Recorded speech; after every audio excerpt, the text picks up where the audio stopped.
Hi, and welcome to another episode of Kasper On BI. Today, we have a very special guest. Today, we're talking to Kim Manis. And Kim is a principal program manager on the Power BI team, and she's responsible as a PM lead for consumption experiences, creation experiences in Power BI. This means Power BI Desktop and the Power BI service. That's a big responsibility. And today, we're going to talk about two things. One, what is it like to be a PM at Microsoft? How did you get started? What are some tips and tricks? And second, how do we decide what to build?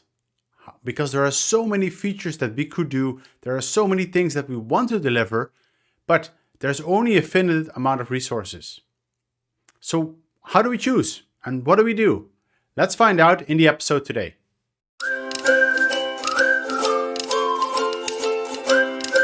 Hi, Kim, and welcome to the show. It's great to have you here. I'm very honored Hey, to have Kasper. you on my show and to talk about Power BI. Maybe you can do a little introduction for yourself. Yeah, okay, let's do it. So I'm Kim Manis. I'm the group product manager for the Power BI self-service team. So we cover basically all the authoring experiences in Power BI Desktop and on the service. We also cover the consumer experiences in the Power BI service, as well as a bunch of our Office integrations in Excel and Teams, SharePoint, everywhere you find Power BI. A lot Yeah, of stuff. yeah. And we're going to talk about that. That's going to be interesting. Yeah. So what about some history, some schools? So how did you start at Microsoft? Good question. So I studied computer science in school. I grew up in New York. I went to college in New York. I actually interned at Microsoft in New York in a security team. It was the team that was called Forefront Server Security at the time. It was a tiny office. I think they came from an acquisition. And so I was interning there as a PM. And for a week, they fly out all the PM or all the interns to Redmond and, have big intern parties. And of course, they fly you out in the summer when it's beautiful and not raining and the days are long. And I just fell in love with Seattle and, just being in the middle of everything on Redmond. And so I ended up accepting a full-time offer from Microsoft in Office in what was the natural language group at the time. And so I ended up moving away from New York. I've never left New York for any extended period of time and moved to Seattle. And so I worked in Office for you a few came years. Right out of school to Microsoft? Right out of college. Yep. Okay, cool. Right out of college. And I figured, I'll stay here for a couple of years and then move back to New York. My whole family's there. Everybody was like, why would you leave New York? What else is there in the world? There's coffee, I guess, and rain. So I figured after 2 years I'd come back, and then I just never left. And it's been 11 years that I've lived in Seattle now. And and now you have kids, so no way. Yeah, I'm not going anywhere now. No. So I worked in Office, then I switched and I worked in what was Windows Live. My job in Windows, I was the PM that end-of-lifed MSN Messenger. I killed MSN Messenger when we acquired Skype, which we're on Skype right now. Nice. And so I migrated all those users to I was Skype. one of them back then. Yep. They had a lot of features. People loved MSN Messenger, but the usage was tanking as Skype was getting popular. So It was time. And then I left Microsoft for a few years. I joined a couple startups, and then I came back to Power BI. And I've been on Power BI for 5 years now, almost, which is crazy. I was actually, so you left Microsoft and you came back to work on Power BI. I actually remember when you joined the team. I was still in Redmond then. You were, yes. Yeah. So I actually do remember it. So and this is always an interesting question too, because for me it was I kind of rolled in because I was already working in the BI industry, in the BI world. But it must be super tough for someone who comes from not BI industry to BI with all these different dimensions and facts and all. So how did you find that? Yeah. So, I worked in social networking. I worked in productivity software. I worked in online retail and SaaS software. And then At my startup I was at before I joined Microsoft, I actually was building a SaaS product, and we were looking for reporting for our SaaS product. So we needed an embedded BI product because we didn't want to go build all the visualizations ourselves and build all those capabilities out. And so I was shopping around the different products. At the time, Power BI was so new. There was no Power BI embedded. I think it had just gone to public preview at that point. It was like brand new. And I had worked with Nick Caldwell, who was running the team at the time. And so I reached out to him because I worked with him in office, and I was like, hey, does Power BI do embedded BI? I'm looking for something. And he was like, well, no, not yet, but we're working on it. Now, it's a huge part of our business.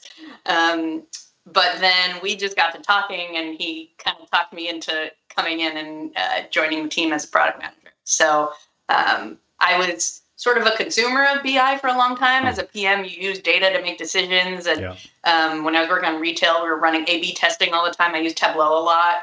And so I knew the space as a user, not necessarily as an expert in BI.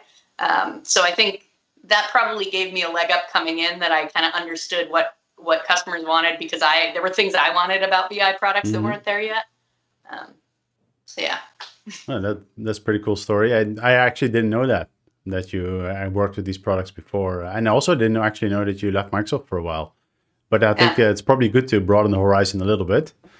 It was, and Microsoft was a very different place, I think, when I left. Even I was working on MSN Messenger and online services, and we were shipping every 3 months, and that was like crazy fast and, revolutionary. And I went to a startup where we were shipping multiple times a day, and, this pace was just so different. And for me, especially kind of coming out of college, I just really wanted a faster pace. But then coming back to Power BI, actually, we ship every week, and, sometimes even more if we need to ship faster. And so I think, it's the best of both worlds here in Power BI, because we do have that pace of innovation that I was looking for. Yeah. It was a big shift for all of us, I think, going from I worked on SQL Server before. It was every couple of years, year and a half, maybe for lucky, to every week. So it was pretty cool time. So you're the principal group program manager for the Power BI service and Power BI Desktop. So what does your role do? What do I do? So it's a good question. No, I didn't mean it like, what do you do every day? Like, what do I do? Yeah. Yeah, I mean, I think the root of what a PM does, we talk to customers a lot, right? Everybody on my team spends a ton of time with customers, whether that's, when we had conferences in person, also, remotely, whether that's engaging with customer support, whether that's meeting with customers directly on Twitter, through our communities, and just constantly engaging with customers to understand what they want, what they need, what the pain points are, and marrying that with what are our business objectives, right? How do we want to grow the product? How do we, make more money? How do we make sure customers are more and more satisfied, right? Yeah. And then we kind of take all those inputs of, here's all the customer requests, all the, pain points, here's the business goals we have, and distilling that down to, okay, here's what we're going to go do. Here's how we're going to go drive those metrics, and how we're going to make customers happy. And as I'm sure you can imagine, and I know you know this, Kasper, there's infinite things we could go do in Power BI, and a billion things people want. And so there's a PM art and science to, okay, here for the next 6 months with our, limited resources, here's actually what we're going to go do and what we're not going to go do. And then, working with the engineering teams, the design teams to go execute on that. And iterate based on customer feedback, and we ship things. We don't always get it right the first round, so making things better and better. So maybe so you said the engineering teams and the design teams. So how many teams are different? I know PM is already not one group of people, but that's for simplicity's sake. Call it. There's PMs, and which other teams do we have? Yeah, that's a good question. So. The PMs work with engineering counterparts that are actually going and, designing how we're going to do things and building the software and making sure it actually works. and the design teams. The design teams, we actually have a number of roles there. So, we have the traditional UX designer who's figuring out, what's the flow and what does it look like and what are the interactions. We also have UX research. So we have a bunch of folks on our team that will go and do user studies with customers, that will help us run surveys. I'm sure a bunch of you have filled out some of those in the past. And they'll kind of help us understand, are we on the right track? And try to get some qualitative feedback as opposed to just the telemetry feedback that we might get from the product. And then we also have folks, content designers. So they help us figure out, how do we explain things to customers? What language do we use? What do we call things? Which, especially in the BI space, and as we go from the more technical user to the less technical user, you want to make sure that that language is well understood by everybody. And so that's a key part of the design team as well. We also have some data scientist folks on our team that help us analyze the telemetry and the usage data, help us run A/B tests when we're testing out different capabilities. There's the CAT team, you guys as well. We work a ton with Kasper and team on just what's coming in from customers, from the field, from every direction, and trying to distill that into what are the big asks that we need to go after. Let's see. There's lots of partner teams. My team especially works heavily with the Office team. We work a ton with the Excel team and Teams to make sure Power BI works great across those products. Power Platform team, we work a ton with the Power Apps team and Power Automate. I mean, I could go on. A lot of what PMs do is work with other people and make sure that we're all kind of collaborating and marching in the same direction. Yeah. Okay. So maybe let's go a bit into the more details on, because that's just like what everyone wants to know. Like, how do you decide what to build? Like, oh my gosh, I know it's like a yeah. But there are so many features to build. There are so many. I mean, you can see it just in my team alone. We get all this feedback from customers and all the time. And I mean, it took me some time too to really think about, like, if you just solve all the problems, then you probably won't get anywhere, because you need to have other things too. So maybe you can talk about it. Yeah. So we every semester or so, and we plan, the team uses every 6-month cadence to kind of say, here's what we're going to do for the next 6 months. It doesn't mean that things don't change, but that's kind of a good checkpoint for us to kind of look back at what we did and look forward at what we're going to do. And so every 6 months, we'll kind of pull together all the feedback into one place. So we usually pull together a PowerPoint deck that has, here's the top things on our ideas forum. Here's the top things that the CAT team is telling us we should go do. Here's the top things our user research team is telling us to go do. Our customer support team is telling us. And so this deck ends up getting quite long because, as you can imagine, there's a number of inputs. But we use that to kind of make sure that all the PMs level set on, okay, what are all the things that people want us to do, right? And what are the priorities of those things relative to where they're coming from? And as you can imagine, the feedback on the ideas forum is very different sometimes than what you get from the CAT team, is very different than what you get from the customer support team. And so there's both an art and a science to looking at those and seeing, are there things that will impact all of those? I think composite models was a good example that shipped recently where, enterprise customers were asking for it. The ideas forum were asking for it. Customer support, it was coming from every direction. We knew we had to go do it. And so there's a bit of that. And then there's marrying it with, what are our business goals? And for my team specifically, we're really focused on how do we grow adoption? And especially, as users, as we want to get bigger, we need to go into more information worker space, like folks living in Teams, folks living in Excel, folks living in SharePoint. And so for us, we kind of take that angle to it when we're prioritizing to say, okay, what's really going to have impact to these newer users, these users that aren't the traditional BI analysts, and try to go toward that space. I mean, yeah, it's kind of interesting, right? If you listen to, you mentioned you listened to the previous one with Shannon. I mean, that's really the target audience, right? The people who are living in Excel, and there are so many possibilities. I saw a recent tweet on Twitter too about someone who was a traditional BI person and who moved to the Power BI world, and I mean it was just changed their minds. It just changed everything. Totally. And like, you think about what our objectives are in Power BI, it's really to empower everyone with data, right? And to do that, you need to make sure everyone can actually use it. And so that's one of the tricky parts, which is sort of the angle of what are our business goals and what are the customer requests, and then how do we prioritize? It doesn't mean that we don't also invest in those heavy enterprise features and those delighters that existing customers really want. But that's the kind of the balancing act that we're constantly trying to figure out on our team. Yeah, it's pretty amazing. And maybe the other thing that's interesting, because that was an eye opener for me all the way in the beginning, is the telemetry. Yes. Really, we look at how people are actually using the product, and sometimes that's very different than what we're getting asked for, right? Now, some of it's a chicken and egg problem. Maybe the product feature wasn't built the right way, so no one's using it.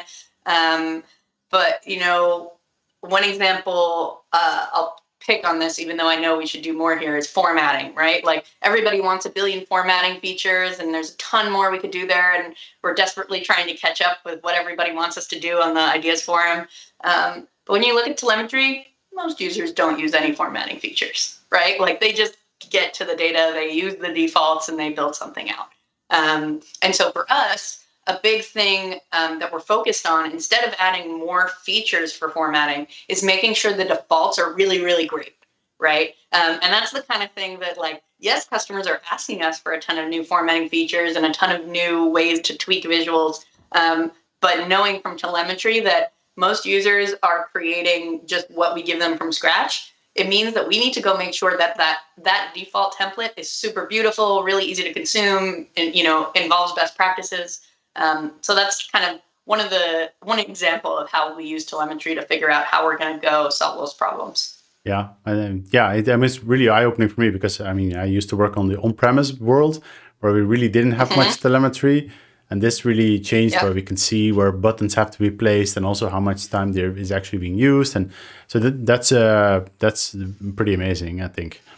So maybe we can go a little bit through the process of like building, like you were mentioning, so you making this big PowerPoint with all the features that you potentially could build, and then the next step is refining it, right? To and trying to fit it into what we can actually do and build. Yep. Yeah. So usually what we kind of do is think about what are the big themes we're going to go after. And then figure out what fits into that. So, for example, a lot of what we're doing is on new user onboarding. We know that for new users unfamiliar with BI, it's just overwhelming to show up. And so how do we make that less overwhelming, right? And so once we kind of pick that bucket and we say, okay, we know to grow usage, we need to make sure new users can onboard and that they stick with us. So what are some of our ideas for how we can go do that? And then the team, sometimes we'll go off. Now we're not going offsite. We will do a virtual offsite and brainstorm some of those things. Sometimes we'll have, ideas from the past that we'll bring back. And we'll kind of generate that list of ideas and prioritize it based on impact and also on cost, right? Because some of these things are very expensive. And if it takes you 3 years to build something, is it worth trying to do that? It's all about the ROI. ROI, exactly. And so we'll go through that process, and that's where the design team will really help us, explore different designs on paper. The user research team can show those screens to customers. So we can do a lot of that iteration even before any developer starts coding. And so that process of kind of, okay, we have a super long list. We've generated a ton of ideas. Now we got to chip away at like, what actually can we do? What can we achieve in the time frame we're hoping for? What's the ROI? Do we even have a good design that really resonates with customers? And so we'll go kind of iterate on that, and then basically come out with backlogs for our different areas, and set off and try to chip away at that backlog over the next 6 months or so. And then, of course, things change as we learn new things, as we get more customer feedback, and that backlog may shift. But that's generally the process. Yeah. And then, so maybe that's not an interesting question. Like, this is always a lot of people say, oh yeah, it's so easy. Just do this feature. It just costs a week. I mean, PMs do it. I know for a fact too. I do it all I do it all the time. But so maybe you can talk a little bit about all the other stuff around it, like that stuff like accessibility and all of these things. Yeah, and shipping things at Microsoft is so different than shipping at a startup. And there's benefits and there's downsides to it, right? And the benefit for customers is that you get something from Microsoft, it's kind of guaranteed to have a level set of capabilities, right? Like security reviews are always done, privacy reviews are always done, and we make sure that all those I's are dotted and T's are checked. And accessibility is a big thing, to make sure you can navigate around with a keyboard, that you can consume it with a screen reader.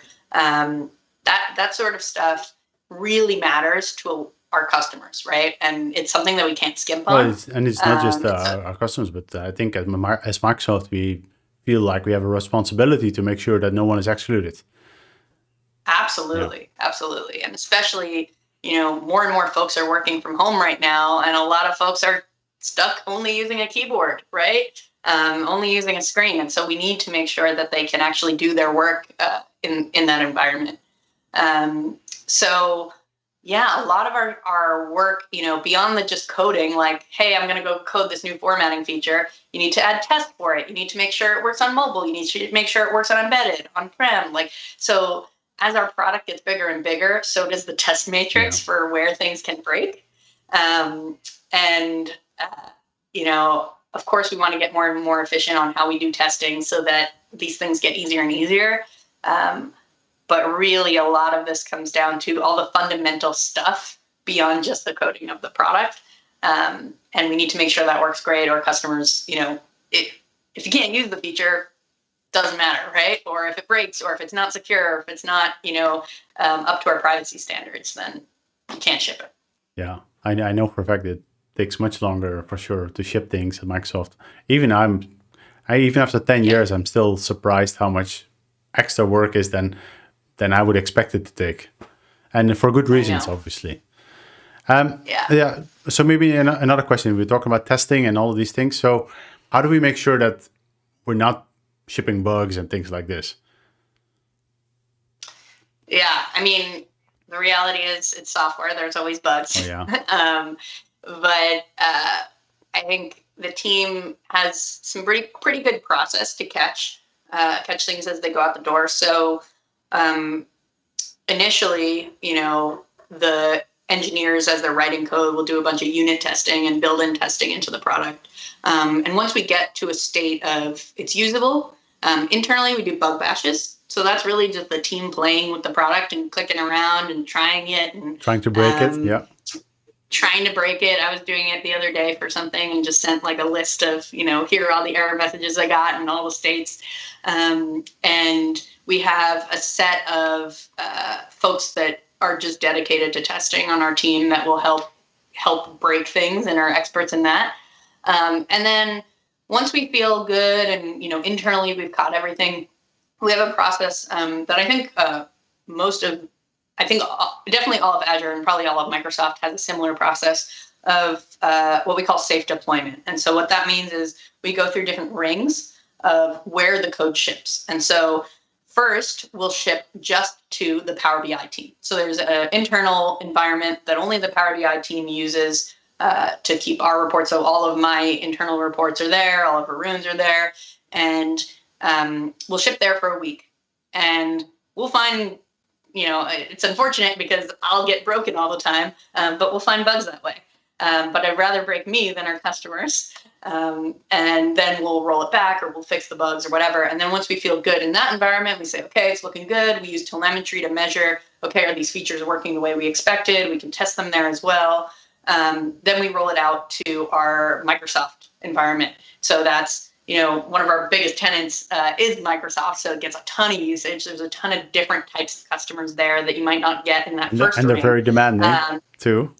Very demanding, and they know exactly who to call because they can look you up and like ping you on Teams directly. Yeah. And so then we'll roll it up there. And Satya's dashboard is there too. So Satya's on it, like everybody's on it. So and that is a production environment for us, right? We do not want to break that. It is high visibility. So it ships out there, sits there usually for a week, sometimes more if we're waiting, if we want to get more telemetry. And again, we kind of watch it. We see the bugs. We talk to the support team. We make sure things look good. And then we roll it out to production. And even in production, we roll out cloud by cloud, geo by geo, and do that somewhat slowly, especially depending on how risky of a change it is. So that's another thing when you think about like shipping software, it's like, okay, the thing's done, ship it. Mm-hmm. It actually takes us 3 or 4 weeks to roll out to everybody just through this process of safe deployment. And the code's been done a month ago, but doesn't actually get into customers' hands for a month because of that process. And again, that's kind of the difference of startup versus Microsoft, right? Like startup, you just ship the code. If you break it, you roll it back. Here, we're being super careful to make sure we don't break customers. But with that comes a bit of, it slows us down a little bit. But I think in a good way. Yeah, I think so too. Like you don't want to break people. As you said, unfortunately, it still happens. I do want to mention, if there is something, you can still ship very quickly, right? QFEs and bug fixes are totally.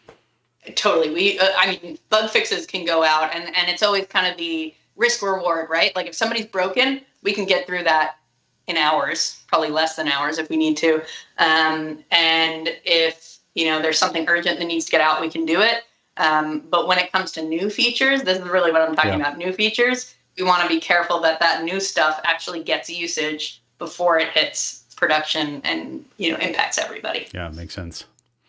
Okay, so actually, I'll add one more on the deployment for Power BI Desktop, because that's not shipping through the cloud or through the service. That we have internal rings through the Windows Store. So that's another one where we actually have our internal Microsoft folks get the Power BI Desktop build a couple weeks early, and our MVPs get the build a couple weeks early. And they are usually great at, the MVPs especially, are great at finding things before we do. They always like to play.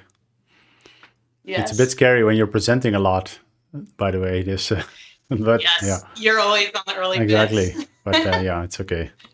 So maybe going back to being PM and all of these things. So and I know the Power BI team is always recruiting, so lots of open positions. They're hiring. So what are you looking for in a good PM? Like, what does a PM do, and what does it need to? Yeah, I'd say the couple things. So one is strong customer focus, right? Really bringing it back to the customer every time and trying to deeply understand what they need, what they want, why they want it, and being able to engage with customers on a regular basis. So that's key, because I think there's, it's easy to be like, I want these 5 features, ship them. But are you actually meeting the customer needs? Are you satisfying the requirements? All that. So that's really important. The other really important thing is communication. So a lot of what PMs do is make sure that we're building the right thing, that we're explaining it to the engineers the right way, to the designers the right way, to customers the right way, and that we're aligned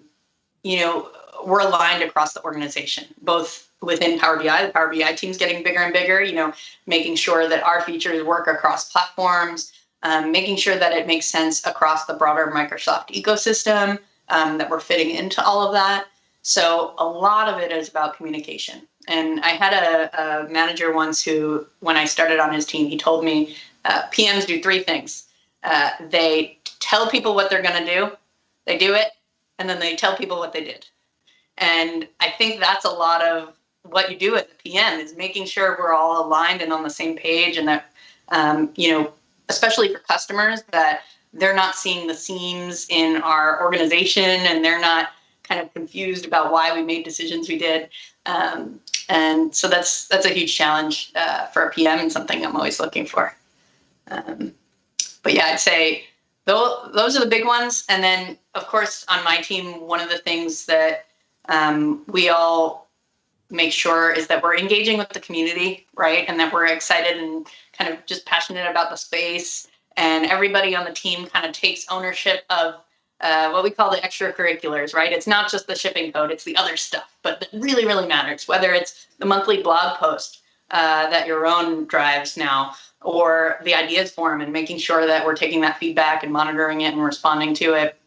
Blog comments and Twitter and working with customer support. And there's a billion kind of other things besides just the shipping product. And so making sure that we're taking care of that stuff as well. Yeah, I found it very interesting to be PM, because it's like, and it's even interesting because even at most teams, like you are a PM at Office and a PM in Power BI and a PM in SQL, and they're all a bit different because the organizational structure that is there. Yeah. And and I think the Power BI team, I really like the fact that there's very much an end-to-end ownership here. That I think in some of these larger teams, there's so much kind of separation from you and other parts of the organization, whether it's marketing or sales or, customer support. Here, it's not that big of a team compared to the Windows and Offices of the world. And so PMs really do have their hand in a lot of that stuff. So it's fun as a PM. It's also challenging because you can't just put your head down and ship features and do nothing else. No, and people know where to find you on Twitter too. So. Yep. So that's pretty cool. And so maybe another interesting question. So what does your day-to-day look like? Yeah. What does my day-to-day? Well, right now it's trying to get my kids to sleep and not wake me up really early in the morning. But, a lot of time is spent talking across our team and across the Microsoft org. So I think I spend the majority of my time probably making sure we're aligned across priorities, whether it's teams outside of Power BI or within Power BI. And then a lot of time just spent talking to customers, right? Whether it's, a customer escalation because something broke, or a customer, asking for a new feature. Or just kind of presenting the roadmap and kind of sharing future plans with customers. So a lot of time spent there, which is always good because it kind of helps level set me on, are we doing the right things? And, constantly kind of checking is that plan still right? Is the plan that we set 3 months ago still right based on this conversation? And constantly kind of doing a pulse check on that. And then just really working with the team to figure out the priorities. And I think the hardest part of my job is there's so many trade-offs. There's so many things we could do. And there's so many things that pain me that we're not doing. And making those hard calls on, okay, if we have to do this, we can't do this, right? And so a lot of those conversations that I'm having are the painful calls and us kind of making the hard decisions of, okay, we can't start this yet because this other feature still needs attention, so we're gonna have to change the plan. And you also probably have the area that most passionate people, like Power BI Desktop. A lot of people are very passionate about it, and they want to see everything. They want to have more DAX stuff here, and they want to do. And then composite models, obviously, that is huge. A lot of people want everything around that too. So it's definitely a challenge. But I think also there's so much stuff that you can do with Power BI. There are so much things that you can do, and all the added new functionalities and capabilities. That's pretty amazing. If you see, that's the thing I like most about being online and being on Twitter and things like this. You actually see how it materially impacts people. Yeah, I love that. I mean, I always tell people this, my favorite part about working on Power BI, because I've worked on consumer products, I've worked on productivity software, I've kind of worked on every sort of product area. And I really love that both it impacts end users, like actual people who are like, you shipped this feature, I am more efficient now, or I got promoted because I made a dashboard that wowed my boss, that kind of stuff. I really value, as opposed to, I've worked on online retail and it's like I tweak a button and I made some more money, and like it's not as satisfying of a change in the world. And at scale, Power BI is really helping businesses be more efficient, right? So it's both the like every individual that we're helping and the scale of how broadly distributed we are. I totally agree. So maybe some other questions. Just make sure that you can answer what you can. But so which features that you're currently like working on are most exciting to you? I think the one that I'm most bullish on and personally excited about is our Teams integration. I think this past year has just been crazy for many, many reasons. And the crazy, like, especially when it comes to BI usage and how we're seeing usage grow, everybody's working in Teams now. Everybody's on video chats like this. And it's really materially changed how people get work done. It's changing habits. And I'm really curious to see how it changes when the world gets back to some kind of normal, right? Because we've been doing this for a year now, right? Habits have changed. Like, am I going to drive into the office at 7 a.m. for a 7 a.m. meeting now? Probably not, right? Like, I'm going to take it from Teams. And so as we see those habits really change, seeing how BI usage has changed with it, and with our Teams integrations, we're really seeing super high engagement there. And it's cool to see that, we've always talked about data culture and infusing data everywhere you work, and that being kind of critical, that you have access to data when you need it. And this is like exactly that you're sitting in a meeting, you're talking about something, you need an answer to the question. And right there on the left-hand side of Teams, you can click Power BI and answer the question. Or while you're presenting, you can go share the answer to the question. And so I think, as this gets bigger and bigger and we see more usage, we're just seeing way more engagement. And data doesn't matter if you don't use it, right? It doesn't matter if you don't use it to make decisions. So I'm really excited to see the progress we've made so far, and excited to see how it just permanently changes how work gets done. It will be very interesting to see. And I can see it from the customers that I talk to and work with. It's the same thing. Everyone's working from home and everyone wants to work with data, and you can see it from the usage from them too. They all need to look at data, and it definitely changes. And it also will be interesting to see if people actually will go back to the office. For me, nothing changed, but I was already here always. So that's easy. But it will be interesting. I think for a lot of people, it will definitely change. And I think it's probably good. It gets you out of the rat race of going over the 520 every day in traffic. Oh, yeah.